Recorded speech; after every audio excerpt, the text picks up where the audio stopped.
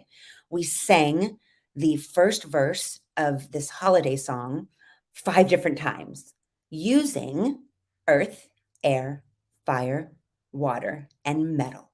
And first of all, what a blast it was doing that activity. It is so revealing. It really gives you the opportunity to experiment and experience your voice in 5 literally different ways of using it. So in this case, if someone's speaking too high or sounding like a child, or being mistaken for a child on the phone, oh my goodness, the remedy again is to start with that breath, lower down into that body, add more earth, add more weight, more authority to your voice, which literally can transform your voice even in a phone call over the phone. Number 3, you don't sound authoritative. There is our lower voices are associated with being more powerful and authoritative. She talks about an NPR first woman anchor, national nightly news.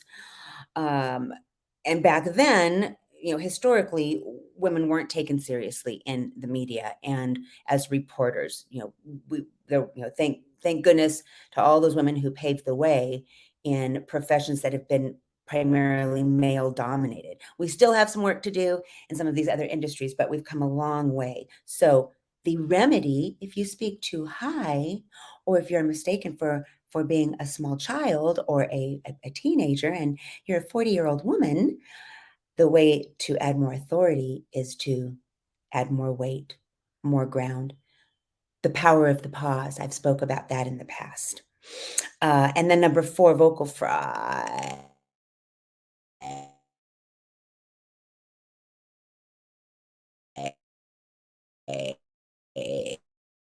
That's what energy sitting on the vocal cords. And again, the way we move that out is that breath combined with what we're doing up here and moving that sound, moving that air through the vocal cords to create what we hear out here. So fry, there's absolutely no reason. Fry used over a long period of time can actually damage your vocal cords. It really is what it is. And if you're someone who uses fry, I have a client right now uses fry in his speaking voice, became aware of it. We eliminated it in his singing voice, but still as an auto or a default when speaking goes back to this fry. And what it is, people, it's being lazy. It's using your voice in a way that is lazy. Now there could be physical things going on. It could be that maybe you could be tired, you could be run down, you could be dehydrated. So all of these things can also contribute to fry. But if you have this thing, I'm really exaggerating this right now, but if this is happening in your voice, you want to clear that up and get rid of that. I use an example with some young adults that are entering the job market now, right? They're getting into their professional careers. Let's say you've got 2 people completely qualified in every possible way that come in for the final of all the final interviews, and it's down to you and one other person. And if you have that fry in your voice, that tired, weak, lazy, it's being lazy, and the other candidate for the position does not, who do you think is going to get the job? Right? They're not going to be hiring the person with the fry. So if you struggle with that, that's something to think about. Call me. I can help you with that. And then coming back to the up talk, always being it's up talk is a really old vocal affection. This author says it dates back to the 19th century. Actually, here's some history. Some people believe in Britain. So much for a new fad.